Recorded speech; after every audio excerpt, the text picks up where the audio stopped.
Rojas here. Just wanted to have a conversation with you guys about everything that's been happening with the floods, the weather changes, all that stuff. And I thought one of the most important things is insurance, right? Our homeowners insurance and how it affects us. And so I brought in my expert, which is Gladys. I'm Gladys Cruz with Goosehead Insurance. And so we're going to ask her a few questions that I think are things that we need to know about insurance. So 6 most important things about insurance. And the first question that I have is, tell us about what's covered and what's not covered with homeowners insurance. So some of the things that are covered with on the insurance policy are going to be, it's going to be lightning, wind, hailstorms, fire, theft, vandalism, water damage. We've got quite a few that are covered. Okay. And some of the things that are not covered on the policy are flood insurance, or is flood insurance. That is going to be a separate policy. So that coverage is not included on your policy. Okay, so wind and hail is included in the policy, but flood insurance is not included in the policy. That's correct. Okay, so if they wanted to get flood insurance, which in the situation I highly recommend everybody gets flood insurance. Actually, some mortgage lenders will require you to have flood insurance, correct? That's correct. Okay.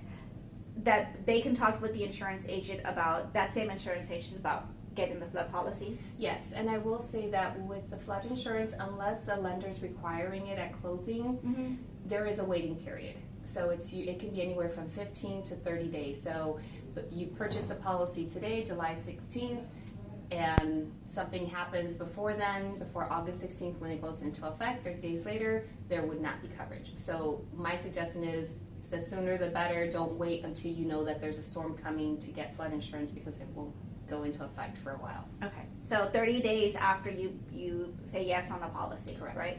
Is it 30 days after they take the payment, or is it just you say yes, sign the papers? Sign the papers, make the payment, Okay, and so it's both. taken at the same time. Okay, very cool. And then, okay, so got that. So we have homeowners insurance comes with wind and hail, and then flood insurance is a separate conversation I have with the insurance agent to make sure that we have that, because it's super important, guys, especially right now and with everything that's happened in Texas. We want to make sure we're covered. Okay, and then tell us the difference between replacement costs and actual cash value, please. Okay. So replacement cost is going to basically put your house back to the way it was before the fire or theft or water damage occurred.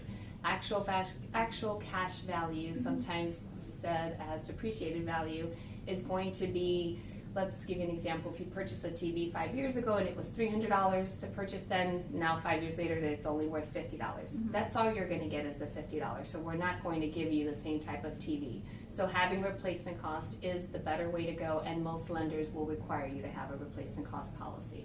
And how do we know we have the right amount of replacement cost and for what we have in our home for the value?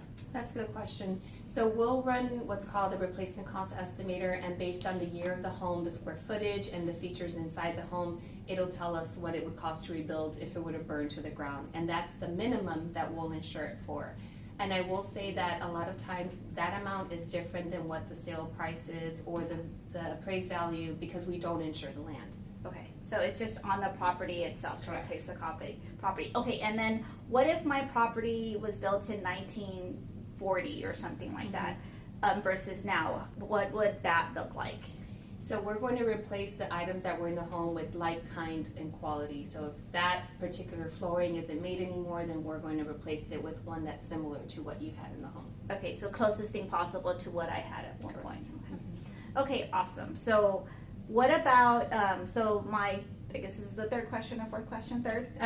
Third. What about liability insurance? Why is it important? Or coverage? Why is it important? So personal liability is included in your policy as well, and it's important because it provides coverage if you were to have someone sue you because they get injured on your property. Ouch. Yes, so it could be something as simple as you have a crack in your sidewalk and someone trips over it and breaks an arm and now they want to sue you. Or it could be you have a housewarming and you have guests over, somebody falls and hurts themselves, they want to sue you. And also, depending on the type of breed of dog, if the dog bites somebody, that and that person wants to sue you, that can also be covered under liability. Oh wow. Okay. So does that always have to come with a lawsuit, or can it just be like if someone hurts themselves and they don't want to sue you, but obviously they have medical costs? Does that? So medical payments is also provided coverage on your policy. So in that example, if they didn't want to sue you, they want to stay friends, then you can submit a claim to cover their medical costs, and there is no deductible for that. Got that? And by people that are not going to sue you. Yes. But you can still help them pay their medical bills. Yes, you can remain, your friendships remain intact. Exactly. Okay, so, and then with that said, what is the amount that you recommend for coverage? I would recommend $500,000. The average is about $300,000, but the difference in price between $300,000 and $500,000 is maybe $20 for the year. So $500,000. That's, I mean, I hope that would be enough to cover it, Yeah, right? I would do that at minimum. Okay, awesome. And now, what's the difference between deductibles and premiums? So the premium is what the policy's costing you, what you're going to pay, and then the deductible is what you pay in the event of a claim. Your out-of-pocket expense. So if you have a claim and let's say there was a theft and they stole $5,000 worth, if you have a $1,000 deductible, that's what your out-of-pocket expense is, and then the difference is covered by the insurance company. And how does the premium affect the deductible and the premium? Usually the higher your deductible is, which is your out-of-pocket expense, the lower the premium. The higher the premium, if you want a lower deductible, then your premium's going to be higher. It's one or the other. So it's a teeter-totter, yes, right? It's just which one you want to pay. Okay, yeah. I know most people usually say, okay, I'll have a lower deductible and just get the higher premium, right? Yes. Yeah, okay. Okay, and then with all, the cost, obviously, what savings or discounts can a person get with the insurance when applying for insurance? There are a few, and depending on the company, they offer different ones, but the majority are going to be if you bundle your home and auto insurance. That's a significant discount. Also, if you have a new roof, if you've replaced your roof within the last 5 years, that's usually a discount as well. And then there are discounts for having a monitored alarm system, either for fire or theft. And one of the benefits of having a monitored alarm is in the event of a claim, if let's say someone broke into your home and you set your alarm, that's the key, you have to set your alarm. And if they break in, then the insurance company will waive that deductible. Okay. So make sure you set your alarm, because if you leave the house, you don't set the alarm, someone breaks in, you still gotta pay your deductible. Use the alarm, guys. Super important. That's there for a reason. Yeah, exactly. Okay, now what about so back on the alarm. So, is there a difference if it's monitored, or does it have to be a monitored system, or does it can just be like a Ring where you self-monitor, or which one do they give you the discount for? So the majority of the discount's going to be on a monitored alarm, and some companies will also provide discounts if you have a water leak detection. I know some people can there's a device you can put on, let's say in the toilets or something, so if it starts leaking, it'll either shut it off. There's discounts for that as well. Okay. But it has to be a monitored alarm.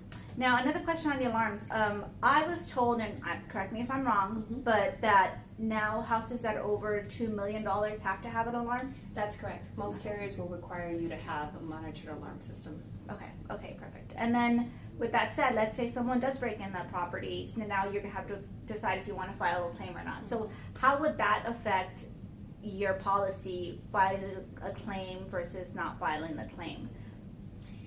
Well, what I recommend as an insurance agent to my clients is, if you think you have a claim, my first step is going to be, let's get an estimate. Let's see how much that damage is going to be, because it can either be under your deductible, and if that's the case, the insurance company's not going to cover it. And then also, it may be something where if your deductible is, let's say, $5,000 and your damage is only $6,000, then you might want to just cover that yourself. And the reason why I say that is, claims do have an impact on your premium. Companies are looking at a claim frequency, how often are you filing claims, what's being paid out. And if it's a wind claim or a hail claim, most companies are okay with that.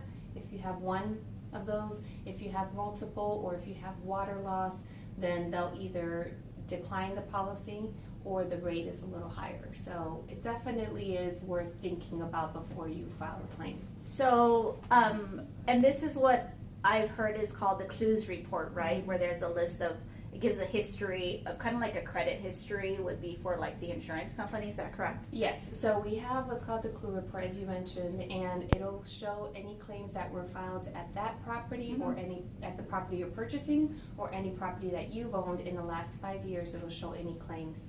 And so that's helpful if you have clients who are new or purchasing a home. Sometimes the seller didn't disclose the claim or they didn't know about it because it was a previous owner. We can at least show you that there was a claim. And if it was a roof replacement, then that one definitely is worth as a realtor to let your customer know, hey, you were paid for this, this seller was paid for this roof. Where's the new roof? Because that would give you a discount if it was a new roof as well, right? Yes, and also if I'm coming from on the insurance side, let's say that they paid that previous owner for that roof, the roof wasn't replaced, and now you come in as the new owner and say, I have a claim on my roof, and they say, well, sorry, we see that was paid out for you to replace it, they didn't replace it, so now you may not be covered because the previous customer didn't replace the roof and it was paid out.